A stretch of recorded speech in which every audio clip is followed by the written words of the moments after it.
A Rádio Bom Jesus AM apresenta Ponto Facultativo, com o professor Wagner Fontinelli Pessoa.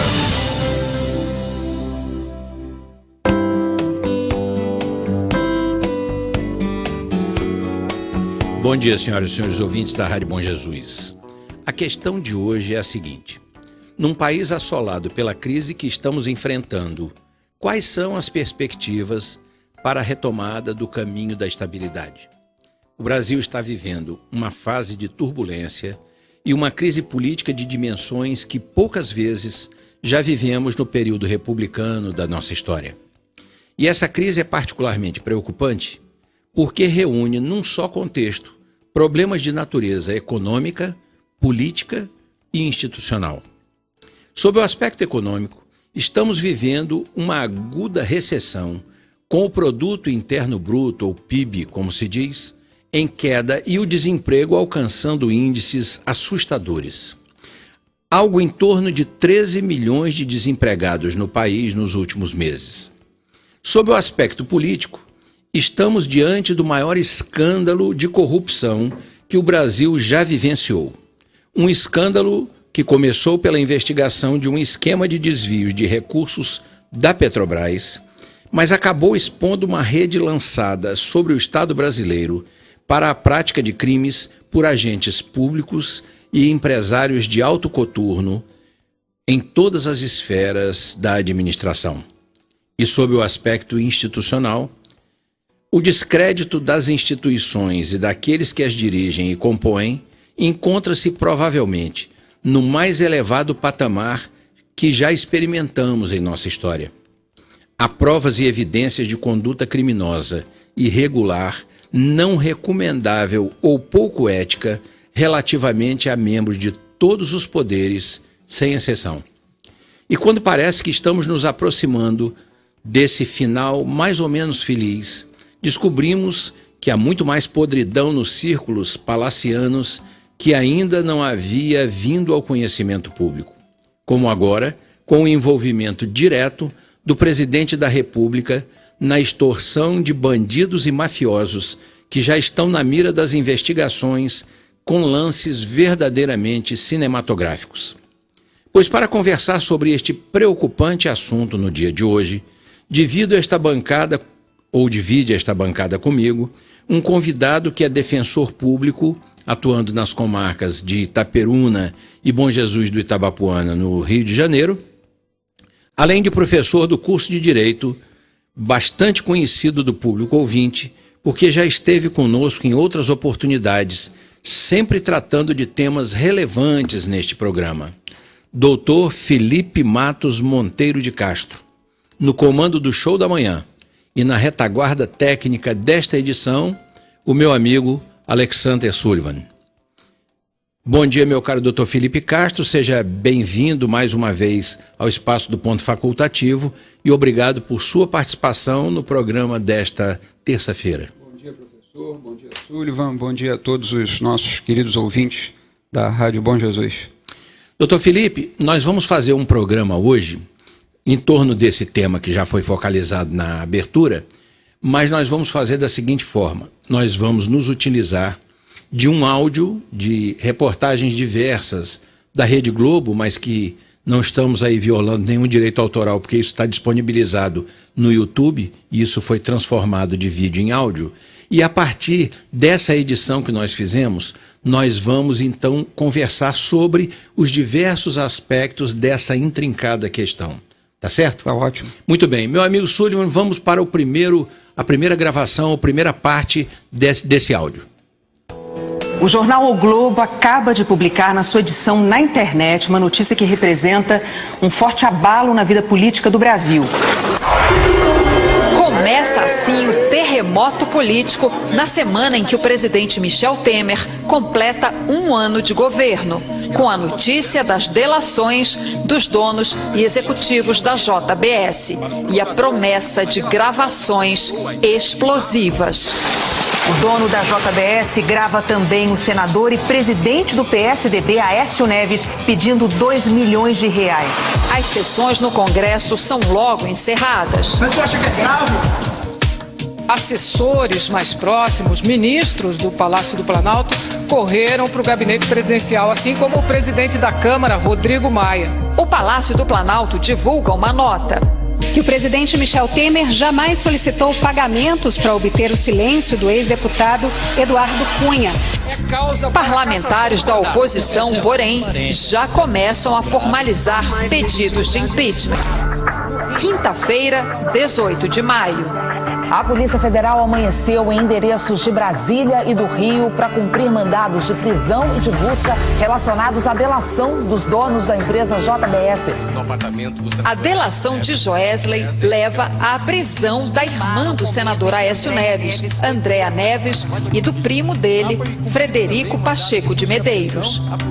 O senador Aécio Neves informou que está absolutamente tranquilo quanto à correção de todos os seus atos. O Ministério Público Federal pede a prisão de Aécio. O ministro Edson Fachin, do Supremo Tribunal Federal, não autoriza. Na economia, o estrago já está feito. Nessa quinta-feira, o dólar disparou. E a Bolsa de Valores chegou a parar por causa da forte queda de ações. Mas ainda falta muito tempo para quinta-feira acabar. Doutor Felipe, essa primeira parte do áudio, ela nos dá conta, ou ela nos lembra, porque isso é uma retrospectiva do que aconteceu desde o momento em que houve esse furo de um colunista da Globo dizendo que havia essa escuta, e no dia seguinte, logo, essas gravações começaram a ser disponibilizadas com ordem da justiça, né? Aí a primeira reação, todas as vezes que se descobre uma falcatrua de homens públicos no Brasil, a primeira reação é sempre a negativa. E a negativa do presidente, ela veio inicialmente, até porque ele não conseguia saber a dimensão dessa delação, veio em forma de uma nota escrita, né? Depois, como nós vamos ver na sequência, ele subiu o tom, ele passou a um tom até agressivo contra os investigadores, contra os delatores, contra a própria operação. Muito bem. O senhor acha que o presidente foi, nesse caso, ele foi realmente apanhado de surpresa nisso aí, ou ele já estava mapeando que ia explodir alguma coisa aí? Porque a reação dele, no começo, foi uma reação assim, eu diria, até branda, assim. O que o senhor acha que aconteceu aí? Olha, bom dia a todos.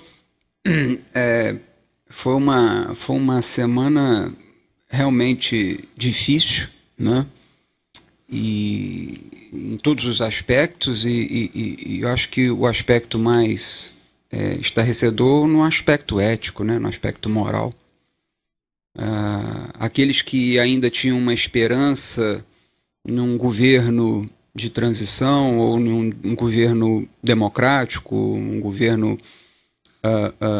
do presidente Temer, que apontasse aí uma esperança, como diz a reportagem, uma esperança de que algo mudaria, a gente percebe que as torres, né, do castelo ruíram.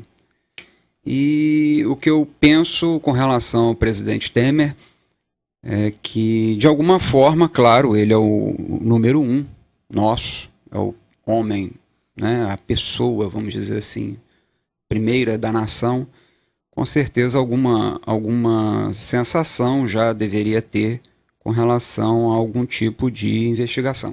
Mas acredito que, nesse caso específico, houve uma surpresa, sim, porque o trabalho que o Ministério Público Federal fez nessa chamada ação controlada, nesse trabalho realizado pela Polícia Federal e pelo Ministério Público Federal, de fato trouxe surpresa, e eu vou dizer, para todos nós. Sim, para ele. Até para mim, porque eu não imaginava que o Ministério Público Federal estivesse nesse trabalho fantástico, vamos até dizer assim, um trabalho difícil, um trabalho inovador até, né, na altura da estratosfera que foi feito, quer dizer, é um trabalho de ação controlada de monitorar dinheiro, monitorar pessoas, né, filmar, gravar, ter uma pessoa investigada que é utilizada com a autorização judicial, com o trabalho do Ministério Público Federal, dos procuradores da República, de utilizar a pessoa investigada para obter mais informações, mais pessoas envolvidas, mais objetos de crime, mais dinheiro envolvido, né? Então, foi um trabalho que realmente trouxe surpresa para todos nós, inclusive juristas, né? Que lidam na área penal, lidam na área criminal, de ter, né, uma delação no nível que foi a delação do Joesley, no sentido de colocar no olho do furacão o presidente da República, né? Você coloca verdadeiramente o presidente, porque quando foi com a Dilma foi uma questão paralela, né?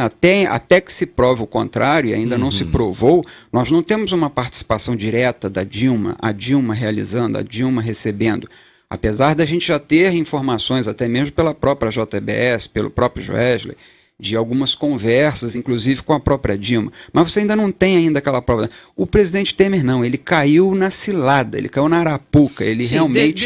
Deixa eu fazer... Realmente ele foi pego. Foi apanhado. Agora, deixa eu lhe fazer uma pergunta. Uma das linhas de defesa que ele começa a estruturar é dizer, nós vamos tratar disso mais adiante, porque o áudio relativo a isso está um pouco mais adiante, é dizer que a ligação foi clandestina, que houve uma traição, uma espécie de uma vamos dizer, de uma deslealdade e tal. Agora, engraçado é o seguinte, ele está discutindo a forma e até a autenticidade das gravações, como nós vamos ver na sequência, mas ele... Não desconversa que houve a conversa. Ele não pode desmentir que houve a conversa. Não pode. Não pode. Há coisas que ele disse... que ele não pode dizer que não disse. E ele afirma nas declarações, né, ele inicia uma declaração, só disso, ele inicia uma declaração muito simples, muito singela. É normal, é natural, para que não passe despercebido. Ou seja, o presidente não vai falar nada, ele falou aquilo que era para ser dito. Ou seja, um nada, né? Apenas para dizer, olha... Só para constar. Ouvi e darei melhores... Não aconteceu nada disso. Agora, o que acontece? Ele começa dizendo que tudo deve ser, e nessa declaração escrita dele consta isso, tudo deve ser devidamente apurado. Mas ele entra com um pedido ao Supremo para suspender as investigações. É verdade. Né? Isso, na verdade, por isso que eu acredito na surpresa, no modo geral, na surpresa, como foi feito o trabalho e a grandeza do trabalho, né, o conteúdo desse trabalho. Ele foi pego numa conversa, ele não nega a conversa, esse é um fato. Né, nós temos aí, não sei se nós vamos passar, mas já adiantando, a OAB Nacional. Nós vamos chegar ao assunto da OAB. Ela afirma isso, e o presidente nosso da OAB, ele diz, olha, a conversa não foi negada. Então não adianta nós ficarmos aqui dizendo se o grampo é clandestino ou não, se a fita é bem feita ou não, se o áudio é bem feito ou não. A verdade é que houve uma conversa num porão do Palácio com um presidente da República e uma pessoa envolvida em recebendo uma pessoa indiciada em 5 processos. Claro. E dizer que não sabia, ele conhece a pessoa, diz que é falastrão, mas não sabe que o falastrão responde a 5 inquéritos? Ele disse que não sabia que a pessoa respondia a 5 inquéritos. Como é que um presidente da República... Ele ri do Lula que não sabia das coisas. Que não sabia. Mas agora ele também não sabe. Ele não sabe. Uma outra tese que existe, a teoria da conspiração, que já surgiu, é que isto foi uma armação do PT para derrubar o Temer. Isso não tem nada a ver com a armação de PT. O PT pode estar lá querendo que o Temer caia de podre, mas isso aí é o resultado de uma investigação séria. Nós podemos até dizer que se foi uma armação, ela na verdade foi uma armação já esperada, porque a conversa houve.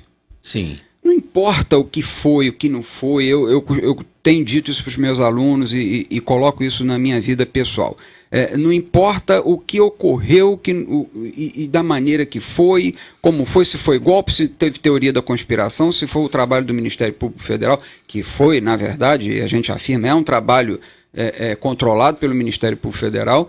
A verdade é que houve a conversa, a verdade é que havia essas ligações espúrias e fora completamente do nível que se espera, né, de uma autoridade pública, não vou dizer nem presidente, de um servidor público. Né? Nós, servidores, não podemos ter essa atitude. Uma coisa é o seguinte, essa tese de que a gravação foi adulterada, foi montada, foi editada, isso e aquilo, essa tese, ela foi plantada inicialmente para a defesa do presidente pela Folha de São Paulo, que é um jornal que apoia o presidente, né? Que tem um apoio aberto ao presidente. A Folha de São Paulo pegou um perito independente, autônomo, mandou examinar, o cara disse, opa, tem indícios aqui de montagem, de edição, disso, daquilo, aquilo outro. Com base nisso, o presidente, a defesa do presidente, os advogados dele, se apegaram a isso e passaram a bater nessa tecla. Mas ficou tão mal para a Folha de São Paulo e tão visível o objetivo daquilo, que a Folha de São Paulo fez uma entrevista com ele depois. E nessa entrevista ele dá explicações absolutamente tolas. Ele chega a dizer que foi ingênuo. Sim, está aqui. Ele diz assim, qual é a culpa que o senhor tem, o jornalista que o entrevistou? Ele disse, a ingenuidade, foi muito ingênuo. O Temer pode ser tudo no menos mundo ingênuo. Menos ingênuo. Ele é uma raposa velha em política, e na velha política do PMDB. É verdade. Que é aquela política cheio de lances, de antecipação de lances e tudo mais. Que já fizeram 3 presidentes. Exatamente. Vice-presidentes. Já fizeram os vices se tornarem presidentes. Se tornarem presidentes, exatamente isso. E ele dizer que foi ingenuidade minha. E ainda tentou ali, de quebra, livrar a cara do deputado Rodrigo Rocha Loures, que foi o portador da mala, né? Aquele buscar a mala para ele, dizendo o seguinte, que ele, o Rodrigo Loures, né, o Rocha Loures lá, o deputado que foi afastado também, suspenso de suas funções parlamentares. Filmado pelo Ministério Público Federal em várias condutas. Uma investigação, vamos dizer assim, que pega passo a passo todo o processo de entrega, de combinação e tal. Quer dizer, não é apenas uma gravação que o Joesley chegou lá e entregou para o Ministério Público. Não é um mero falastrão. Não é um mero falastrão. Ele é um falastrão também. Isso aí não se duvida. Mas ele não está entregando porque ele é mero falastrão e nem ele está inventando essa versão, porque toda, digamos, a campana, como se diz na linguagem policial, toda a campana que a Polícia Federal fez para confirmar essa sequência de coisas, toda essa campana foi filmada e documentada. Não é isso? Vamos para um segundo. O senhor quer acrescentar alguma coisa? Eu quero dizer que a gente, com toda essa crise que a gente passa, eu sei que nós não estamos terminando, que a gente ainda tem muita conversa, mas eu acredito nas instituições. E acho que a prova disso é o trabalho que o Ministério Público Federal realizou, e em especial o Procurador-Geral da República. A gente, vamos dizer assim, desde 87, vamos colocar assim, nesses 30 anos, né, nós estamos em 2017, nunca vi um Procurador-Geral ter a atitude, né, como instituição, que o Procurador-Geral Rodrigo Janot vem realizando no país. Ele realmente demonstra a grandeza de uma instituição que se faz presente antes da Constituição de 88, mas acredito que tenha ressurgido, renascido com a Constituição de 88, e ele faz com que aquelas palavras singelas, bonitas e singelas que estão na Constituição, elas possam transbordar, né, na prática, e a gente vê um Ministério Público realmente fazendo o trabalho que tem que fazer, que é realmente de investigar, de apoiar e de buscar a punição de quem realmente tem que ser punido, seja ele quem for, inclusive o presidente da República. Doutor Felipe, eu acho, vamos dizer, bastante emblemático o fato de que nesse processo e nessa arrancada desse processo, além de suspenderem um deputado e um senador, que foram a Aécio Neves e o Rodrigo Loures, né? Isso. Eles demitiram e prenderam um procurador. Estava passando informações. Ainda tem ainda há nesse turbilhão todo a figura, né, de um procurador, Álvaro, né? Álvaro Goulart. Isso. Álvaro Goulart, que infelizmente, né, claro, o processo vai lhe dar a oportunidade de fazer sua defesa e demonstrar aquilo que ocorreu ou não ocorreu, né? Mas os fatos e as evidências demonstram, inclusive as imagens dele, juntamente com pessoas ligadas a todo esse esquema, mostram, né, conduta incompatível, no mínimo incompatível com a moral e a probidade que se espera de um membro, de um servidor público, de um membro do Ministério Público Federal. E acredito eu e estava até conversando isso com a minha esposa esses dias, de que, em grande parte, a benécia que o Joesley recebe, né, do Ministério Público Federal de não ficar preso deve-se ao fato dele ter essa informação na mão de que havia um informante procurador da Lava Jato em toda essa situação. Então eu acho que isso mexeu muito com o Ministério Público Federal. No meu modo de entender, nós vamos tratar disso. No meu modo de entender, ainda falta que ele diga quem são os 2 juízes que ele disse que tinha no bolso. É verdade. Muito bem. O meu amigo Sullivan, vamos para a segunda parte desse áudio, que nós vamos focalizar outros aspectos desse problema. O pagamento da propina ao deputado Rodrigo Rocha Loures. Segundo a delação, o deputado, que é ligado ao presidente Michel Temer, receberia 2 milhões por mês ao longo de 20 anos se resolvesse o problema de uma das empresas do grupo JBS no Conselho Administrativo de Defesa Econômica, o CAD. No Supremo Tribunal Federal, o ministro Edson Fachin autoriza a abertura de inquérito para investigar o presidente da República por 3 crimes: obstrução da justiça, corrupção passiva e organização criminosa. E 20 horas depois de iniciada a crise, o presidente finalmente fala aos brasileiros. Não renunciarei. Sei o que fiz. E sei da correção dos meus atos. Temer sai sem dar entrevista. Dentro do Congresso, manifestantes pedem a saída do presidente. Por determinação do ministro do Supremo Tribunal Federal, Edson Fachin, Aécio Neves é afastado do cargo. E Joesley Batista divulga uma nota, que começa assim: erramos e pedimos desculpas. Os primeiros trechos das gravações já estão na internet. A crise vai entrar no 3º dia, sexta-feira, 19 de maio. A delação dos donos executivos do grupo JBS já não está mais sob sigilo. Segundo os depoimentos, entre propinas e também doações eleitorais, a JBS afirma que deu quase 500 milhões de reais a quase 2 mil políticos. Num depoimento, Joesley diz que abasteceu contas a pedido de Guido Mantega, ministro da Fazenda nos governos de Lula e Dilma. Neste trecho, ele relata uma conversa com Mantega depois que Dilma foi eleita em 2010. O primeiro negócio que nós fizemos no governo Dilma, que eu fui depositar na conta, e ele falou, não, agora tem que abrir outra conta. Eu falei, por que abrir outra conta? Ele falou, não, essa conta aqui, ela é da conta do Lula. Essa aqui tem que abrir uma para Dilma. Joesley conta que ao todo depositou 150 milhões de dólares nas 2 contas. Segundo ele, Mantega disse que Lula e Dilma sabiam desse dinheiro. Lula sabe disso? A Dilma sabe? Ele falou, não, sabe sim, eu falo tudo para eles. Em nota, a assessoria do ex-presidente Lula afirma que não existem contas, números, gravações, evidências e muito menos provas de qualquer suposto crime de Lula. Já a assessoria da ex-presidente Dilma disse que ela jamais teve contas no exterior e que rejeita delações sem provas ou indícios. Doutor Felipe, nesse segundo bloco da narrativa que a gente está utilizando esse áudio, produzido pelo jornalismo da Globo, né? E que nós retiramos da internet, transformamos o vídeo em áudio para a gente poder trabalhar com isso aqui.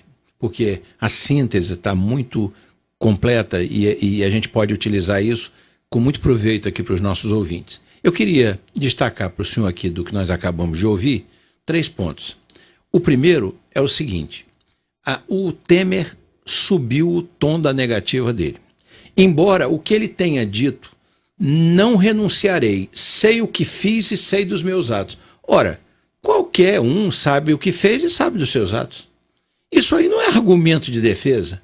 Ele, na verdade ele encontrou aí uma tábua de salvação, ele está tentando sair desse afogamento e está tentando pegar nessas divergências de perícias, a técnica da gravação, Enfim, ele está fazendo ali o papel político que ele e a assessoria dele enxergou de que é possível, nesse momento crítico da vida política dele tentar fazer algo. Quer dizer, a tentativa, vamos dizer assim, a tentativa, podemos até dizer, democrática, porque ele tem esse direito de fazer, né? Assim como nós também temos o direito também de chegar e dizer, olha, pode tentar, pode fazer, mas os fatos dizem o contrário, né? Ele subiu o tom das afirmações, o tom do discurso, era necessário, politicamente falando, era preciso. Do ponto de vista dele, né? Politicamente, do ponto de vista dele, era preciso ele subir o tom, é a forma como ele encontrou de enfrentar, até para talvez levar um recado à base dele, se é que ele tem uma base, né? Levar a base política dele de que ele sobrevive e de que ele vai permanecer. Quanto tempo a gente não sabe. Porque correu, doutor Felipe, no início, uma versão de que ele iria resolver a questão renunciando. E ele, na primeira declaração, ele disse que não renunciava, na primeira que ele fez por escrito, e agora nessa segunda, nesse pronunciamento que ele fez pessoalmente, embora, como nós ouvimos, e nós nos lembramos disso, ele tenha se recusado a responder perguntas, porque, claro, ele seria cercado com essas perguntas de jornalistas. Mas ele insiste na afirmação de que ele não vai renunciar. O que eu acredito, professor, é o seguinte: hoje, nenhum homem ou nenhuma mulher, nenhum chefe de Estado hoje decide por si só. Então, Michel Temer hoje, ele não decide por ele e muito menos decide se renuncia ou não. Isso aí passa por um grupo. E esse grupo, a princípio, manda que ele fique. Porque a verdade é essa. O grupo manda que fique. A Dilma ficou porque o grupo do PT, o grupo dela, mandou ela ficar. Chegou a ser cogitado também que ela renunciaria. Mas sempre se cogita e acabou que o grupo permaneceu firme no propósito de perder pelo impeachment para ter um discurso, inclusive internacional, de golpe. E acredito que o grupo do Michel Temer, a princípio, tenha dado esta ordem ao presidente de manter. Você vai manter e vamos ver até onde isso pode se chegar. Ele não tem hoje, ele hoje não tem uma liberdade, acredito que nenhum presidente hoje tem liberdade de chegar e dizer se assume, se não assume, se renuncia, se não renuncia, porque a verdade é que muitos interesses por detrás disso tudo tem, inclusive com a permanência do Temer na presidência, né? Muitos interesses, inclusive econômicos, e digo mais, interesses de conglomerados. Falando mais popular, de grandes industriais, grupos de grandes empresas, inclusive internacionais, com interesse de se manter esse grupo que aí está, com interesse de se passar determinadas reformas, da maneira como se está colocando. Então, tudo isso é um projeto político, é um projeto econômico de muitos e de grandes pessoas, de grandes empresas, que passa pelo esse ato de renúncia ou não do Temer, né? Na verdade, o Temer, ele, vamos dizer assim, é uma peça, né, nesse xadrez montado na política internacional e na nossa política nacional.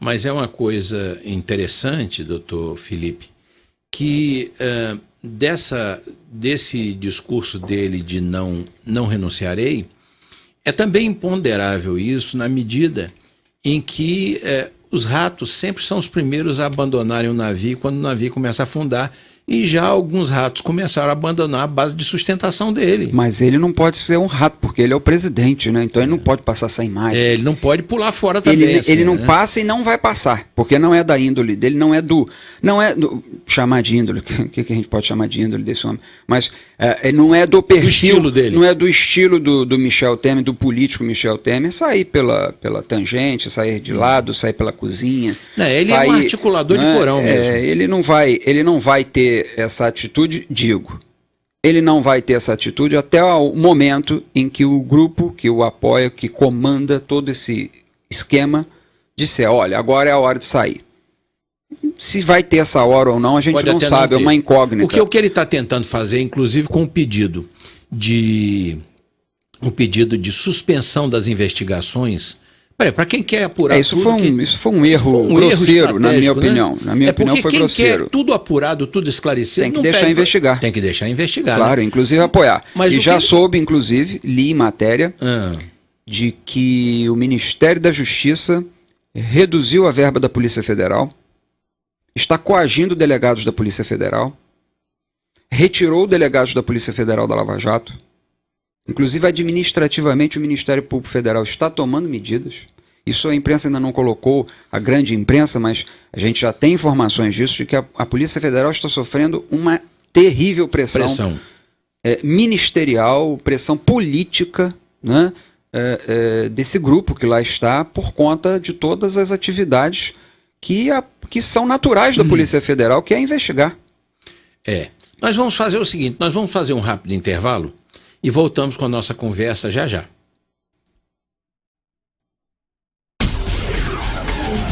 A Rádio Bom Jesus AM está apresentando Ponto Facultativo, com o professor Wagner Fontinelli Pessoa. Voltamos a apresentar Ponto Facultativo, com o professor Wagner Fontinelli Pessoa.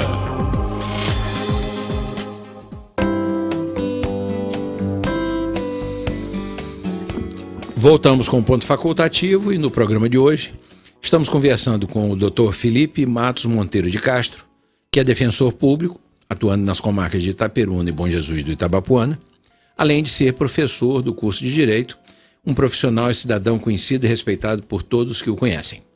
E a conversa desta terça-feira gira em torno da grave crise política e institucional que estamos vivendo no Brasil e a perspectiva para sairmos dela, ou as perspectivas para sairmos dela. Doutor Felipe, antes do intervalo nós estávamos conversando a respeito dos desdobramentos dessa crise. Eu queria então que a gente chamasse agora a terceira parte do áudio, que vão detalhar o encontro do Joesley com o presidente Temer. Perfeito. Nos depoimentos, o empresário Joesley Batista contou detalhes do encontro com o presidente Michel Temer no Palácio do Jaburu na noite de 7 de março. Eu fui alinhar essa parte aí desse relacionamento que não estava andando. Sábado, 20 de maio, dia de chuva em Brasília e de má notícia para o governo. O PSB decide sair da base. O ex-deputado Eduardo Cunha divulga uma carta por meio de seu advogado. Diz que são falsas as informações divulgadas atribuídas a Joesley Batista de que estaria comprando o silêncio de Cunha. Segundo reportagens publicadas na véspera, perícias independentes constataram edição na gravação feita pelo empresário Joesley Batista. Pouco depois das 14h, o presidente Michel Temer, em mais um pronunciamento no Palácio do Planalto, cita as reportagens para criticar a condução do inquérito em que é investigado. Essa gravação clandestina, é o que diz, foi manipulada e adulterada com objetivos nitidamente subterrâneos. E reafirma: eu continuarei à frente do governo.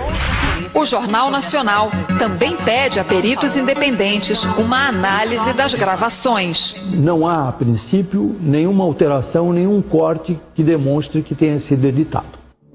Brasília foi dormir. Só que no começo da madrugada, a Ordem dos Advogados do Brasil anuncia: vai apoiar o impeachment.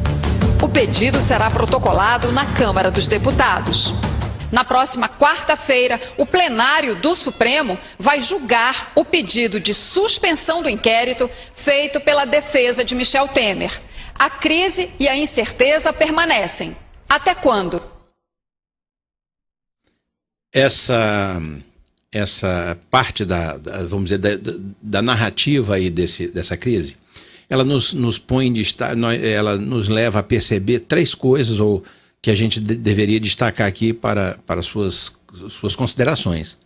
Primeiro, mais uma vez, o presidente Temer volta subindo o tom. Agora ele subiu, considerou que a gravação é clandestina, Aquilo não é uma ação controlada, não. A gravação é clandestina, foi manipulada e adulterada. Em nenhum momento a perícia lá contratada pela Folha de São Paulo diz que ela foi adulterada. Diz que ela foi editada. Editar é, por exemplo, partes ilegíveis, para a gente não ter que ouvir aquilo tudo, partes ilegíveis são cortadas e apenas deixadas as partes legíveis, inaudíveis, desculpe. Partes inaudíveis são cortadas, porque não acrescentam nada e não se pode entender, e continua na parte que está audível, que se pode compreender o que está sendo dito. Isso não é adulteração nem manipulação. Edição pode ter sido feita para tirar ruídos e tudo mais, sim. Isso faz... E diminuir o tempo também. E diminuir o tempo de escuta daquilo. Agora, ele tenta desvirtuar aquilo que o próprio perito contratado pela Folha de São Paulo disse. Ele disse que ela foi adulterada e manipulada. Ela não foi. O perito da Folha de São Paulo não disse isso. A segunda coisa, que seria o seguinte: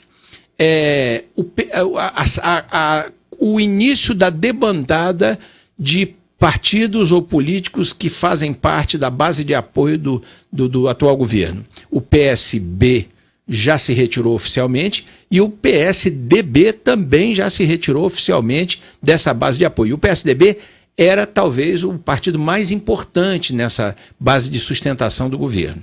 E a terceira coisa, né, e quanto à perícia, o próprio jornal o Globo contratou outra perícia independente que disse que não houve nada disso. Né? Claro, isso é uma situação preparada pela Folha de São Paulo para ajudar a defesa do presidente. Professor, E por derradeiro, eu queria lhe dizer o seguinte: a OAB, então, entra nesse momento no cenário, anunciando que vai apoiar o impeachment também, por gentileza. Com relação ao presidente, ele é investigado, ele, né, na boca do povo, ele é réu, né, falando um linguajar popular, né, ele ainda não é réu tecnicamente, porque não há um processo criminal contra ele, mas na boca do povo ele é um réu, ele está sendo investigado, ele é suspeito, e a atitude de quem está com medo é a atitude do ataque. Né? Quando a gente está com medo, quando a gente sabe que errou, sabe que tem alguma coisa que não é correta, não foi correta, a gente passa para o ataque.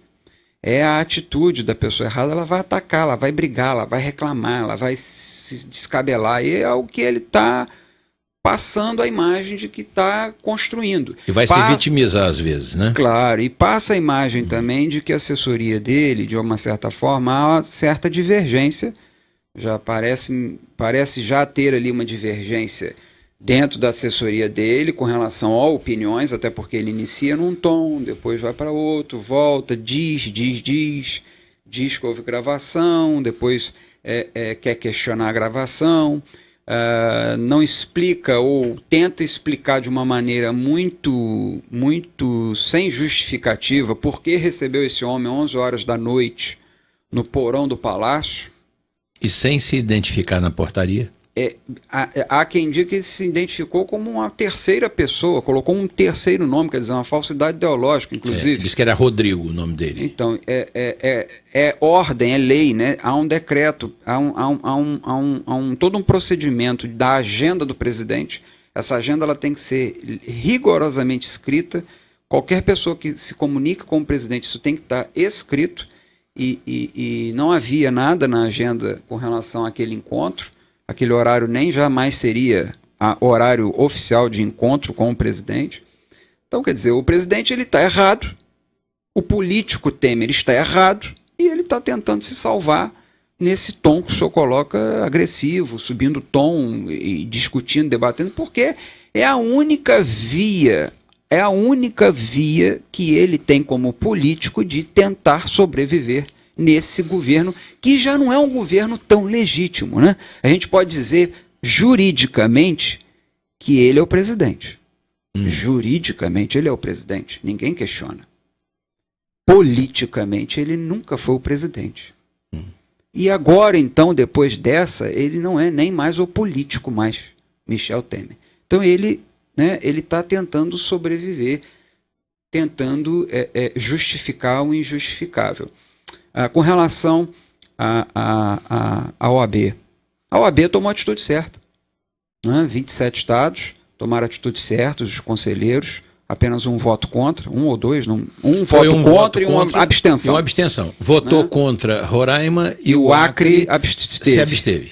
Quer dizer, e os demais todos votaram, seguiram o regimento interno, seguiram todo o procedimento adotado pelo Conselho Federal. Mas, né, doutor, porque não cabe nesse procedimento a presença de advogado. Claro, isso é... Mas o Temer ligou pessoalmente para o presidente da OAB, do Conselho, pedindo que o advogado dele tivesse presente. Ao menos se manifestasse. E ele foi e se manifestou. Isso, inclusive um deputado também, não me lembro o nome. O Marum. Que é advogado também, também se utilizou da tribuna na qualidade de Esse advogado. Marum só pega causa podre. Foi o sujeito que levou não sei quanto tempo no Conselho de Ética, tentando evitar a cassação do Eduardo Cunha. Mas a OAB, ela foi... Carlos Marum. A OAB foi inteligente. Aliás, a OAB cumpriu seu papel. Mais uma vez, né? Na história brasileira, a OAB cumpriu seu papel. Porque ela teve presente no impeachment do Collor, verdade. No impeachment da Dilma e agora... Ela cumpre o seu papel, o papel de dar opinião. Ela deu uma opinião à sociedade e mais, uma opinião recheada com o teor jurídico, né? Quer dizer, o mínimo que este presidente fez foi prevaricar. O mínimo, ouvir todas aquelas declarações, ouvir que haviam 2 juízes no bolso, de que tinha um procurador passando informações. Ele ouve isso num porão, 11 horas da noite, no palácio, e não toma uma atitude, no mínimo foi prevaricação, e é isso que a OAB, segundo eu li hoje no Estadão, a OAB vai, na sua narrativa da petição inicial do impeachment, ela vai bater firme nessa questão de que, independentemente da validade ou não dessas gravações que o presidente volta a bater firme de que elas são clandestinas, independente de ser clandestina, o conteúdo e a atitude do presidente, no mínimo, é de prevaricação. E prevaricação o que é? É a autoridade não tomar a atitude que deveria tomar. Doutor, a OAB vai fundar o pedido de impeachment que vai ser formulado pela OAB, ela não vai embarcar no pedido de ninguém. Que, aliás, vamos adiantar, se é que parte do público não sabe disso, já entraram 13 pedidos. É verdade. 13 primeiro pedidos. Foi do Molon. Primeiro foi do Molon, não foi? É verdade. Pois é, 13 pedidos de impeachment já foram protocolados. Mas a OAB, que vai entrar com o seu próprio pedido de impeachment, ela baseará, segundo o que foi esclarecido pela OAB após a reunião do Conselho, ela baseará esse pedido em dois pressupostos. Primeiro, o Temer não poderia ter recebido no Palácio o delator que é investigado em 5 processos. Segundo, o cancelamento. Segundo, o pedido do empresário, né? A primeira é a decisão, a informação dada por Joesley sobre o fato de que ele tinha, o pressuposto, a informação de que o Joesley tinha, dada pelo Joesley, que ele tinha sob controle 2 juízes e um procurador. E o pedido do empresário, do Joesley, para usar o nome do Temer, que está muito claro na gravação, na resolução de um problema junto ao Ministério da Fazenda e ao CAD. No primeiro caso, foi a falta, a prevaricação. Ele, ao saber que havia 2 juízes na mão de um empresário... Ou seja, um crime ocorrendo. É um crime, ele tinha que comunicar ao Ministério Público. Verdade. Né? E segundo, essa tentativa de tráfico de influência, pedindo para usar, que o Temer, na gravação, não recusa essa autorização. Não é isso? O silêncio consente. Não recusa. Muito bem. Agora, deixa eu lhe perguntar uma coisa. O senhor acredita que o Supremo Tribunal Federal, também está nessa parte da gravação, vai para o Pleno do Supremo um pedido que o Temer, apesar de ter dito que queria, tudo esclarecido, investigado, ele pediu para suspender as investigações. O senhor acredita que... Aí o ministro Fachin, muito equilibradamente, mandou investigar, vamos dizer, em caráter liminar, e depois disse, encaminhe-se ao Pleno para que o Pleno decida sobre a questão. O senhor acha que o Pleno vai manter essa investigação? Eu acredito, sim. Acredito e acho que o Judiciário não pode recuar. Até pela imagem e pelo fato de se ter 2 juízes ainda desconhecidos, claro, do grande público. Não sei ainda do Ministério Público Federal e da Justiça Federal. Eu não sei se já possuem essa informação. Pelo menos isso não veio a público. Pelo menos não veio a público. Nós não sabemos quem são. Pelo fato de termos ainda 2 juízes federais sob suspeita que não se sabe quem são, a imagem do judiciário ela não pode correr o risco de ficar corroída como já está a imagem do Executivo e do Legislativo. Né? Quase 2 mil políticos. Políticos, leia-se, Executivo e Legislativo. São 500 milhões de reais distribuídos a quase 2 mil políticos. Então, eu acredito na presidente Carmen Lúcia, do Supremo Tribunal, e de todos os demais ministros, falo o nome dela por ela ser a presidente, né, do Supremo. Acredito que, politicamente, institucionalmente, o judiciário tomará uma atitude de se manter o que eu acho plenamente natural, professor. Investigar. Sim, ninguém está mínimo, processando, né? O presidente, é o mínimo, né? até porque o presidente tem imunidade, é a única autoridade no país, é a única pessoa no país que pela Constituição possui imunidade temporária, mas uma imunidade total para sofrer um processo, mas salvo impeachment, mas pode ser investigado. Ele pode ser investigado. Se chegar à conclusão de que houve um crime comum, aquilo aguarda-se o período de presidência e ele, saindo presidente, não sendo mais presidente, o processo pode ser instaurado. Agora, nada impede que a investigação, até por uma questão de legitimidade, uma questão democrática, todos nós podemos sofrer uma investigação. E nós... ainda mais quando há fundadas suspeitas. Claro, e acho que nós devemos... numa visão global, numa visão social, numa visão de interesse público, sempre permitir que se investigue a nossa vida, até para que a gente possa realmente demonstrar que não há nada de errado. Mas o que tem acontecido no Brasil, Operação Lava Jato para cá, principalmente, sobretudo, é o seguinte: todos os que são, vamos dizer, apontados como suspeitos, dizem de saída que querem ver tudo apurado e na sequência ficam tentando minar a apuração. Isso é com Aécio, isso é com Lula, isso é com quem quer que seja, com o Temer, independente de partido, coloração e tal. Isso com Renan Calheiros, o Eduardo Cunha, todos, eu quero tudo apurado, tudo investigado. Mas, na verdade, fica tentando torpedear a investigação. Inclusive comprando, como nós vimos. Comprando 2 juízes, comprando um procurador. Essa é a verdade. A verdade é que se passa uma imagem de bonzinho aos olhos da sociedade, aos olhos da mídia. E na verdade, o que a gente vem vendo com essa Operação Lava Jato, com outras questões até um pouco anteriores à Lava Jato, é uma proatividade, né? É uma reação de setores como o Ministério Público, como o Judiciário como um todo, de buscar uma mudança, né? de mentalidade, uma mudança nessa postura política, né? A palavra política é tão bonita, né? Se a gente for trazer da história, né? Verdade. A política é tão bonita, é política. O que nós estamos fazendo aqui, estamos fazendo aqui, ouvintes, essa troca de palavras e informações que eu e o professor estamos tendo com vocês, ouvintes, isso é política. Isso é bonito, né? Essa liberdade que nós temos democrática, garantida pela Constituição, da gente estar aqui debatendo hoje, não tem ninguém na nossa porta batendo ou lendo mandando os nossos papéis, ou mandando cortar o que nós estamos falando. Né?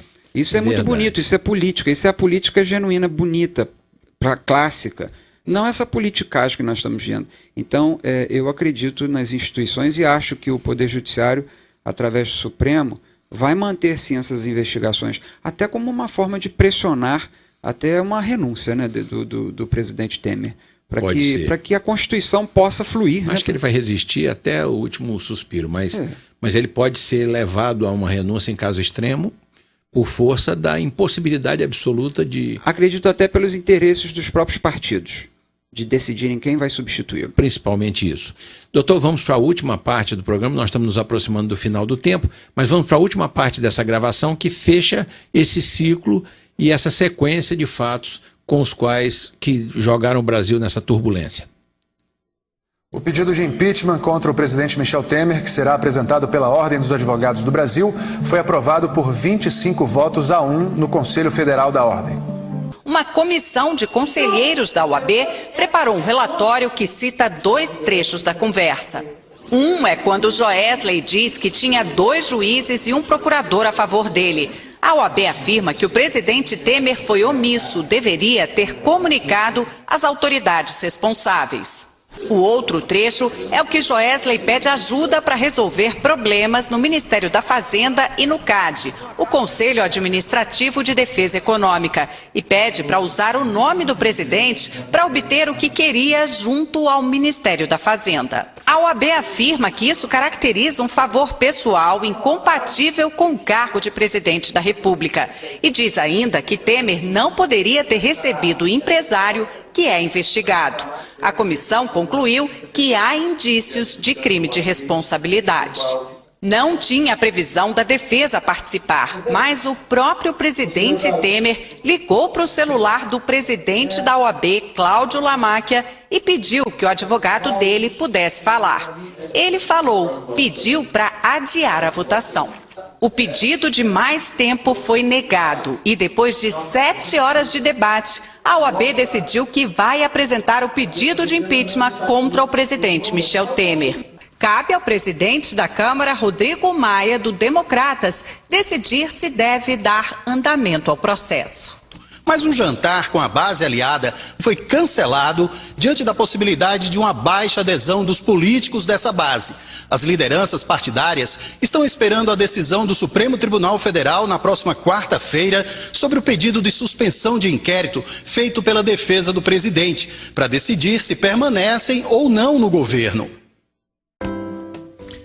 Doutor Felipe, dessa última parte aí da gravação, nós já até comentamos aqui aquilo que diz respeito, vamos dizer assim, à participação da OAB e os pressupostos que a OAB utilizará para entrar com esse pedido de impeachment do presidente Temer. Eu gostaria de destacar aqui esse fato que foi mencionado na parte final aí da gravação do áudio, que foi o cancelamento do jantar que ele programou. Aliás, uma coisa de péssimo gosto, porque ele programou para a noite um jantar, um assunto pesado desse, programou uma feijoada. Quer dizer, sem noção culinária nenhuma. Feijoada para a noite, num dia de domingo. Pois bem, ele programou uma feijoada, mas na hora eles cancelaram porque eles viram que as adesões para esse jantar estavam sendo em número pequeno, e isso poderia depreciar mais ainda a posição dele, digamos, perante a imagem dele propriamente dita. Claro, não é o momento. Não era o momento. Então, por quê? Porque partidos, o PSB já foi, o PSDB já foi, mas existem partidos que estão ali em cima do muro esperando para que lado vão pular. Na verdade são aqueles partidos que sempre foram parasitas, né? Parasitas dos cargos, parasita do dinheiro. Enquanto estiver rolando dinheiro ali no governo, eles vão ficando. São partidos que não são partidos, né? Siglas de aluguel. São siglas de aluguel, né? Essa multiplicidade de partidos que nós temos no país, mais de 30, né? Quer dizer, é um absurdo. Então são pessoas ali que estão ali apenas interessadas no dinheiro. Eles não são nem Lula, nem Dilma, nem Temer. Eles querem mais ganhar dinheiro, eles querem mais curtir enquanto puderem. Tirar proveito. Tirar proveito. A verdade é essa. A verdade é essa. O PSDB sinalizou essa saída, mas acredito também mais como uma força política para tentar aí nas indiretas, se ocorrer no Congresso Nacional, as indiretas, colocar o nome de coalizão deles, colocar o nome que eles querem, até para tirar a imagem negativa que ficou do presidente do partido deles ser pego. O Aécio Neves era o presidente do PSDB, a gente tem que lembrar disso. Nós não estamos aqui discutindo política, ser colocado nessa situação. Mas para mim o nome que eles têm hoje, que em condições de concorrer, hoje é o Dória e assim, correndo já alguns corpos atrás, aquele Tasso Gereissati, porque é uma pessoa que ainda não foi apanhado em nenhum grande problema, em nenhum grande esquema e tal. Mas acho que hoje o grande nome deles, embora esteja verde ainda para o partido seria o Dória. Mas eles não querem o Dória para mandato tampão. Eles vão querer o Dória certamente para a eleição de 2018. Porque o grande candidato deles seria o Aécio, o Aécio hoje está inteiramente desmoralizado com o que aconteceu, apanhado num esquema, a irmã está presa, uma coisa triste. Doutor Felipe, esse assunto dá mais umas 5 conversas. Muita coisa, mas como nós temos... Tem muito assunto envolvido muita coisa envolvida, mas como o nosso tempo vai chegando ao final, eu queria lhe fazer rapidamente, lhe pedir a sua opinião sobre 2 ou 3 coisinhas. E a primeira delas é o seguinte. Primeiro, os delatores. Os delatores, eles vão numa posição muito confortável, inclusive porque eles ficam... Um está autorizado a ficar aí para o exterior, onde eles têm 80% dos negócios deles. Quer dizer, se ele perder 20% que ele tem no Brasil, ele pode morar no exterior e ficar com os 80%. Porém, lá eles estão sendo investigados também. E aí a justiça norte-americana não faz acordo de leniência com um estrangeiro sem que ele primeiro faça acordo de leniência, a empresa dele faça, com o país de origem dele. Então, isso é o que está pegando para o tal acordo de leniência da JBS, da empresa, que é o conglomerado, o JBS, com o Brasil. Porque a nossa norma sobre leniência, ela diz que a multa a ser paga pelo acordo seria de 0,1% a 20%. Os procuradores da Lava Jato propuseram um valor de 11,970 milhões. 11 bilhões 970 milhões. E eles ofereceram 1 bilhão. Muito pouco. Muito pouco, porque o lucro deles, isso é sobre o lucro, sobre o faturamento. Sobre o lucro não, sobre o faturamento. O faturamento dele foi de 150 bilhões. Então, é extraordinário. É o maior conglomerado em carnes no mundo. O maior grupo privado do mundo. Né? Já chega a ser o maior grupo do mundo. Maior grupo privado do mundo. E essa é a seguinte questão. Eles estão querendo deixar mais barato, mas se eles não fecharem o acordo de leniência no Brasil, os Estados Unidos não fecham. E tem um fator a mais aí, doutor Felipe, e essa parte é que eu queria que o senhor comentasse. Ao fazer a delação, eles fizeram uma especulação anterior, logo antes. Compraram uma montoeira de dólares, porque sabiam que o dólar ia disparar. Fizeram ali uma especulação financeira, se aproveitando de uma coisa, de uma informação que eles tinham, que eles sabiam, privilegiada. E venderam ações, e as ações do grupo caíram. Então, eles vão responder, se não responderem pela lei brasileira, vão responder nos Estados Unidos e já estão sendo, vamos dizer, acionados lá por conta dessa especulação que causou, causou prejuízo para todos. Né? Agora, para isso eu lhe pergunto o seguinte, existe perspectivas para que os delatores, como Judas, recebam apenas as 30 moedas da prisão domiciliar como prêmio para a delação premiada? Eles não vão pagar nada, esses homens? Olha, esse é um grande dilema que eu, como jurista, a gente pode falar assim, me faço com relação à delação premiada. Ali há uma ponderação a ser feita, né? Se o Estado como um todo não entra naquele esquema e barganha, vamos dizer assim, barganha, porque a verdade é uma barganha. O que os procuradores acabam fazendo é uma barganha.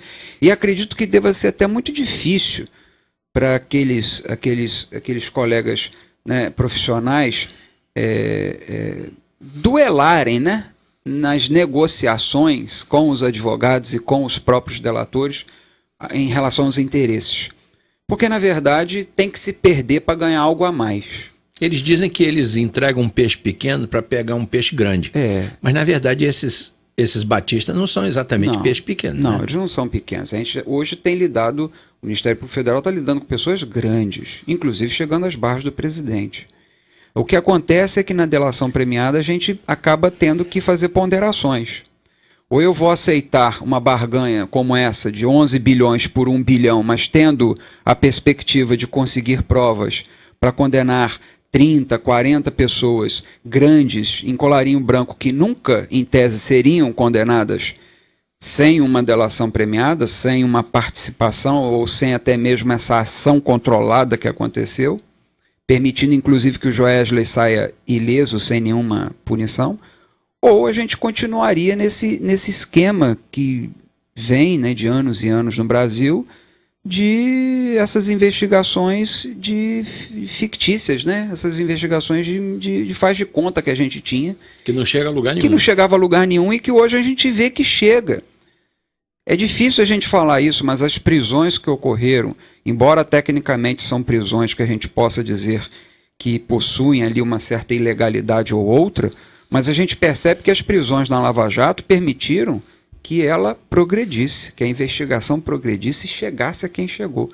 Então, são situações que a gente acaba tendo que ponderar e às vezes perder um pouco para ganhar mais lá na frente. E esse ganhar mais é um ganhar no todo, até mesmo político, econômico, social, humanitário, um ganho na integridade das pessoas, na sensação, na esperança do povo de ter uma mudança realmente verdadeira nas esferas, né? E aí isso passa pela essa atividade que o Ministério Público e o Judiciário estão tendo com essa Operação Lava Jato e as outras operações que ficam, né, ao redor dela. Doutor Felipe, seria muito exagerado se eu dissesse que a delação premiada e o acordo de leniência correspondem ou se equivalem a ter uma perna amputada para não morrer?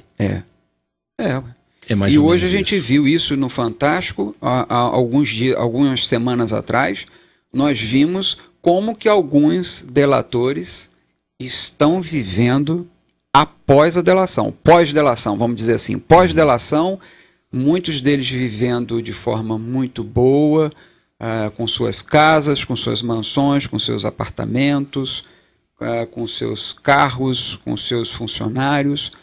E é isso mesmo, é a troca que a sociedade como um todo faz com essas pessoas de obter informações que, se não houvesse essa troca, nunca teriam. A verdade é essa. Nós nunca teríamos essas informações se não houvesse essa troca com essas pessoas.